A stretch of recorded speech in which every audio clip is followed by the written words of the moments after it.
Hi, good morning, Hi. Shruti. How's Hi. it going? How was Didac for you? It's been really great. We've been here the last 2 days, and I'm just overwhelmed to see the number of people and the number of education innovations that Right, is out here. right. Yeah. So you have a very interesting background, right? You, from whatever I found out, did computer science Yeah. and then moved into education, Yeah. right? So let's talk a little bit about that. Yeah. When did you know? Did you know that education interested you when you were getting into computer science, or not No, really? I keep joking about this to everybody. Like Yeah. in every other country, people finish their 12th standard and then Right. they decide what they want to do. Yeah. But in India, people finish their engineering and then they decide what they want to do. Right, Like right. that was the case with me as well. Like after I finished my 12th grade, I was like so confused what I wanted to do. And my parents were like, yeah, engineering, that's the best way to land a job and Right. be financially settled and everything. It's So I plan said, B always, engineering. So, yeah, right? If yeah. nothing So else works out, you have that. yeah. So then I did my engineering, and I was working after Right. that, but I wasn't really enjoying what I was doing, and I kind of realized that that's not what I was meant to do. Right. And like during that time, I was also volunteering to teach in an NGO, and I started to enjoy teaching quite a lot. Right. And luckily, at the same time, I got to know about Teach for India. Right. So I did my Teach for India fellowship. I taught at a government school in the Right. outskirts of Bangalore for 2 years. Oh, wow. And then I figured I need to learn. There's so much to learn about education. Like teaching is not a simple job. Right. There's so much that goes into it. So I wanted to learn about teaching and learning. And I found out about Finland, like Right. this country that has the best education system. And I read a book about their education system, and I Right. was like, okay, if I want to be a teacher, this is where I would like to be a teacher. Right. This is the kind of place that is ideal for great teachers to flourish in. Right. And so I decided to go to Finland to study, and I did my master's in education sciences there. Right. And I focused on like the Finnish pedagogy. My thesis was also related to Finland's education system, about project-based learning to teach science. So Right. yeah, I think I got the exposure of I had the exposure of like the Indian education Growing system up here and the also the Finnish education system. So Right. like I'm able to combine both of those experiences now in my work as an educator. That's really interesting because I know a lot of people have done Teach for India. I know a Yeah. lot of people who really like education, but I don't know many. I don't know any who have gone to Finland to do their masters in Right. education. Yeah. How was the decision for you? Was it easy? Did it take you some time to figure out that? No, actually for me it was very clear that I wanted to go study there. I think like convincing my parents was like a bit of a challenge for me. Right. But no, it was like a very easy decision that I wanted to go there because like the master's program. So in Finland, there is a lot of research focus in Right. the teaching and learning, which will not be found anywhere else. Like Right. even in India, you would talk about teacher training and like, teachers, but like research focus is very little. Right. But Finland is not like that. They place heavy emphasis on research. Right. They wouldn't accommodate any new practices if there's not enough research. No that's experimentation backing. Yeah. with children. Yeah. Right. Yeah. Like that. And I love that about it. And I kind of knew like that's exactly what is needed in our field. Right.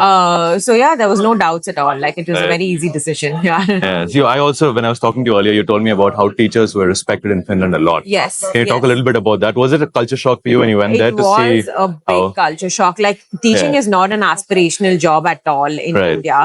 But Right. we know that like shaping young minds is the most important thing we have as adults in Right. general as a society, right? Right. But teachers are not that respected Yeah. in India. Whereas in Finland, that is an aspirational job. Like Right. people, they have to go through like the competition to get into teaching schools is It's really very, very high. Yeah, yeah, yeah. and also like the teacher to become a teacher, the bachelor's and they have to have a bachelor's degree and a master's degree. Okay. And like Ida just mentioned, she also has a PhD. That's Right. pretty common. People It's pretty finish common. their master's Because of and then they research-backed do a learning, right? You need to research-backed, get yeah. And also like it's a very comprehensive course, like Right. the bachelor's and master's Right. degree in teaching. So yeah, It's super nice. yeah. Because I keep talking to people sometimes and I tell them, yeah, we all respect the actors, the army and the cricketers and everything, but it's teachers who made them. So, Yeah. it's Yeah. probably one of those things, right? Where Yeah. you really need to, I think the transformation is happening in India now. Right. Just Yeah. to tell you, like during COVID, for example, right? Yeah. I think schools did not expect teachers to do as well as they did because you're talking about housewives and like much, older people who struggle with technology, who really went into embracing during COVID, right? Embracing technology during COVID with no time at all. Yeah. For 2 years, if anybody said there were 230 million students who are learning online, nobody would have believed it. But it actually happened. So I think the trend is kind of changing in India now, which I'm happy for. And I'm also happy that people like you are learning from there and coming back. Now you're back in India, right? You work out of back here. in India, And what is it that you do? Can you talk a little bit about your organization and what you do? So right now I am into teaching computer science education to early years. So we start off from the years of 3 to 11 years old. So it's a computer science program. And what we're trying to do is we have taken all of the pedagogies that is the base of Finnish education system, like play-based methodology and project-based methodology. We've taken that, and these are research-backed pedagogies. And we have applied that into our computer science program, and we're trying to teach about computer science to kids. We believe that it's at this day and age, it's very important for kids to learn about computers. Nowadays, kids are given a computer at a very young age. They know how to scroll, how to swipe, how to click and watch. On their own, by the way. Nobody trains them. We don't have to really teach them. But do they really know what is a computer? Do they really know how to use the computer safely? How to stay safe online? Those are not some things that anybody is teaching kids at a young age. And that's what we are trying to do. And internet is a dangerous place. It is a dangerous place. And even like using a computer, like how should you be seated? Like a lot of adults in India are like their body posture has changed because they don't have proper ergonomics. And that's something that needs to be taught at a very young age.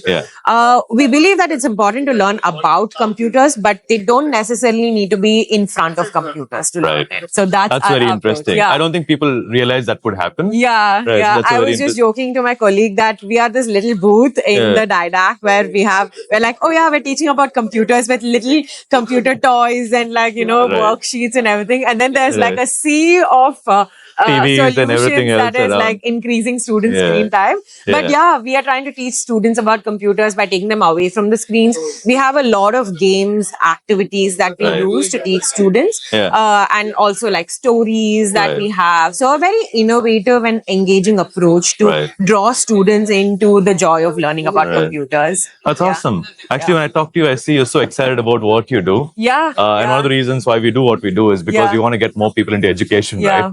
So what is the message you have for other people in India currently, right? Either doing engineering or figuring something out or between jobs, in such a competitive market. What's the message you have for people? Why do you think people should come into education? What is your pitch to them? I think especially when we're talking about India, we have so much young population. Like our country can go like leaps and bounds, right? Like we have so many young people who don't have the right access to education. So I think more privileged people like us like we should be working in the education space to bring that access to like the more not so privileged kids, and like I think that can make a big difference to our country. And also I truly believe in like the kids of our current age as like the people that are going to make the difference in the future. Like with so much problems and like global warming and all of those problems facing our world, we need to prepare young minds to solve those problems for us in the future, because we are not going to be young for a very long time, right? So I think that's why a lot more people should like come into the education space, because this is a space where you can make a big impact. You'll never get bored. I don't think people understand how many challenges are there here, actually. They think it's quite easy. I'll keep you on your toes. It's not at all easy. In fact, I've encountered more problems here than my entire corporate career. Exactly. It's not comfortable, but it's very exciting. Very and the unique, impact very that you exciting. make is like, it goes generations beyond.